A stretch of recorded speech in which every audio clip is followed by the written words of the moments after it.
welcome back to another video, a very different video today, something I don't really do that often, and that's talk about books. I'm a big book fan, I'm a big book reader, not so much lately. Movies are kind of taken over, wrestling is kind of taken over at the moment as well. I go through phases, I go through spells of things, and book reading definitely has taken a kind of spot on the back burner recently, but you know, books have been something that have really just been a huge part of my life, and this is World Book Day today, right now, and I'm doing this because I saw on Facebook earlier a status from FK Vlogs, Frankie. She was talking about the fact that it was World Book Day. She was going to be making a video. I just saw her video, so now I'm going to make a video. Of course we can't do the video response anymore, but you know, it is what it is. And yeah, I thought I'd just talk to you about some of the books that I loved growing up, some of the authors I enjoyed, and what I read now. And I'd like you to leave me some comments, what you kind of grew up on, what you read as a child, as a teenager, and what you read now. I think it'd be quite interesting. The only time I've really talked about books was about 3 years ago on my channel. I talked about some wrestling books, which I won't be talking about now, but yeah, growing up, I mean, I was a huge reader.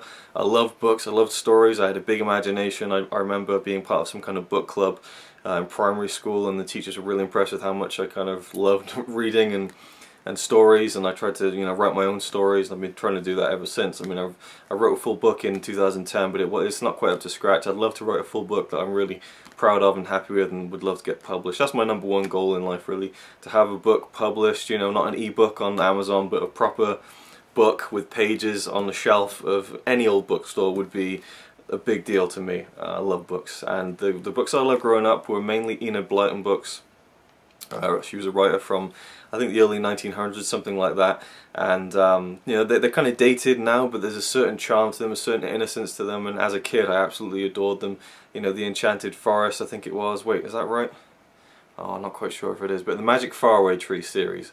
I know that there's the Magic Faraway Tree, then there's another book with Magic Faraway Tree in the title, and the first one is either The Enchanted Wood or The Enchanted Forest, something like that, but I adored those books as a kid. Oh my god, I mean, I would just dream every night about being in that world, you know, and going up to Moonface's house at the top of the Magic Faraway Tree and sliding down the slippery slip, and you know, eating the cakes that he made and everything. Oh, I just loved that universe so much. I loved those books with an almost unhealthy passion, I think, and other books that Enid Blyton wrote. I kind of got handed down these books. I think my dad used to read them. I should ask him, really, because they were quite old copies, and they were nice hardbook copies with really nice artwork, and on the back there was like a list of all the Enid Blyton books available in the series, and you know, I had quite a few of them.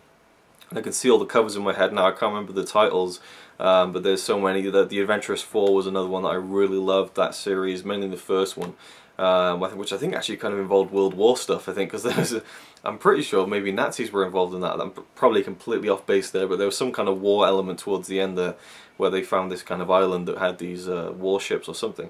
Anyway, I think Enid Blyton wrote the Famous Five and the Secret Seven or something like that. I didn't read those ones too much, but for me, Adventurous Four, Magic Faraway Tree, the Wishing Chair series, I loved all of those. Big fan of Enid Blyton growing up.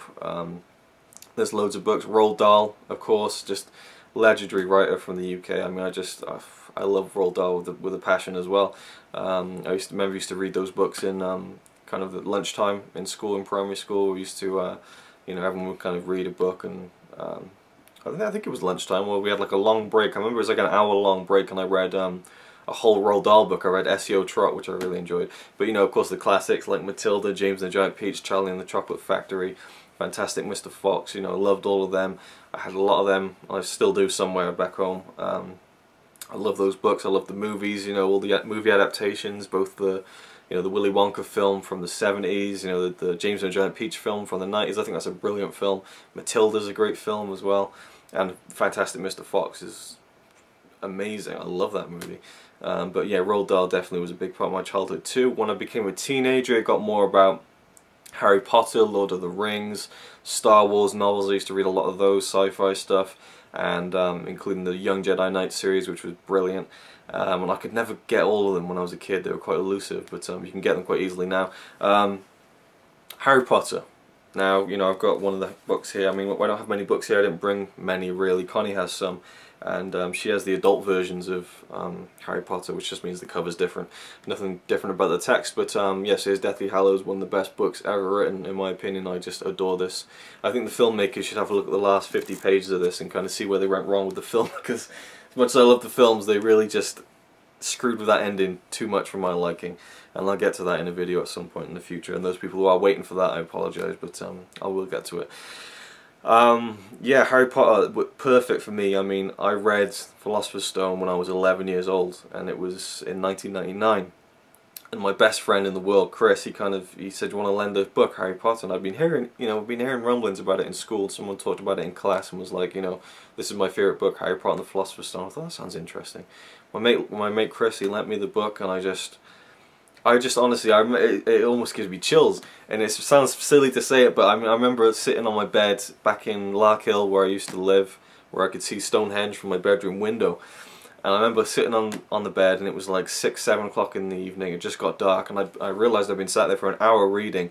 I'd just gone from the beginning to up where Harry gets onto the train on platform 9 3/4, and I just remember thinking, I can't believe my luck that I'm reading something this is good. I mean, I was so happy that something like this was just perfect for me. I just everything about it I just loved, and I always think of Chris, who I haven't seen since, for probably 15 years now. Well, maybe 13 years, something like that. We recently got back in touch through the wonders of Facebook, but I'll always remember Chris when I think about Harry Potter and the whole series. I grew up then at a perfect age, 11, the age Harry was when the first book came out, all the way up to the final book, which I'm still a huge fan of it now. I haven't grown out of it. I still think they're amazing books, and I love the stories, I love the films, I love everything about it.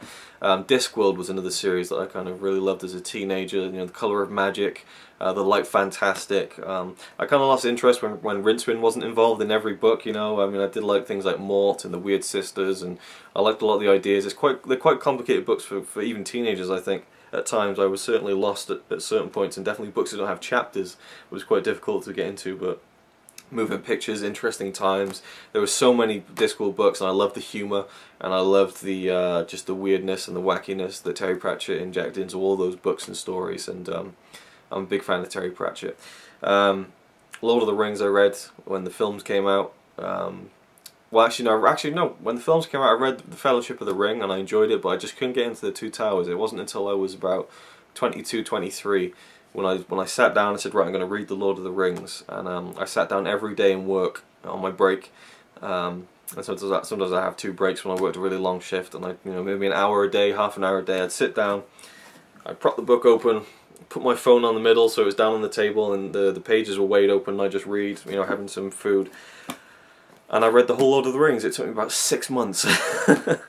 And I think that's a masterpiece in my opinion. I'd love to read some classic books, like, well, yeah, just the classics. I see these really nice editions in the city, with these great leather-bound kind of spines. I'd love to kind of have just a nice library of the classic books and read through them. What I'm reading now, I've been currently reading the Girl with the Dragon Tattoo series, the Millennium Trilogy. A couple of years ago, maybe a year or so ago, I got the David Fincher movie, The Girl with the Dragon Tattoo, on Blu-ray, along with the book of the first book, and I got that from Sony My Movie Extras. Terrible scheme, but I got that for free. So I read the book first, absolutely fell in love with it. I just thought, this is so interesting and intriguing and cleverly written, and I loved the characters, I loved the darkness, I loved everything about it. Watched the movie, loved it. Watched the Swedish movie, didn't love it as much. I don't want to say it, but I think maybe I should have watched the Swedish version first, but it is what it is. I've still got to watch the rest of those films actually, because I have the trilogy, but I'm waiting till I've read all the books, and I'm on The Girl Who Kicked the Hornet's Nest, which is the 3rd and final installment. Stieg Larsson's no longer with us, unfortunately. I think he died before these were even published, or at least before this one was. So there's no more adventures with Lisbeth Salander, unfortunately, but we have this 3rd final book, which I'm very, hardly even into it really, but the second book was incredible as well. I just thought it was so... I'd be interested to see how it stacks up. If I don't know if there's a guy who watches my videos, I've forgotten his name, and again I always have trouble kind of thinking, oh, I don't want to mispronounce it, but if you're watching this video, man, maybe you haven't, but if you have read this maybe in Swedish, I don't know. Well, then you wouldn't know, I guess, because you wouldn't read it in Swedish and in English. But that was a waste of 30 seconds. But I'd be interested to see, you know, the Swedish version, and kind of if I could just somehow see it literally and then see the English version literally, because I'm sure things get lost in translation. I'm interested in the process of translating books from certain languages to English, and whether things get lost or kind of misconstrued, because I think these are amazingly written books. I think they're just so detailed and well written that I wonder how literal the translations are. But you know, there's nothing I can do about it. I'm never going to read it in Swedish. But you know, that's just some of the things that go through my head on a day-to-day basis, which you didn't need to know. But that's the book I'm currently reading. What are you reading now? What have you read in the past? What books do you love? I'd love to hear all that stuff. World Book Day. It's great to celebrate the written word. You know, I really think that you know, this is something that's never going to go away. This is something that's not going to be replaced by Netflix. You know, and ebooks are becoming more and more popular. The Kindle, the Amazon Fire thing, the, you know, tablets, and you know, reading books on your phone. You know, Connie reads books on her phone. I'll do that if I have to, but I really like just having a book in my hand, something you can hold and you can just flick open. You're there in seconds. You don't have to load up something and then kind of search through the index. You just fold the page open, wham, you open it, and there it is. You can pick it up. It's real, it's tangible. That's how I love books. And yeah, thank you for watching. I'll see you next time. He says he's really cool, but I think he's a tool. Even though I'm sure he's a quite nice guy, really. He's a quite nice guy, really.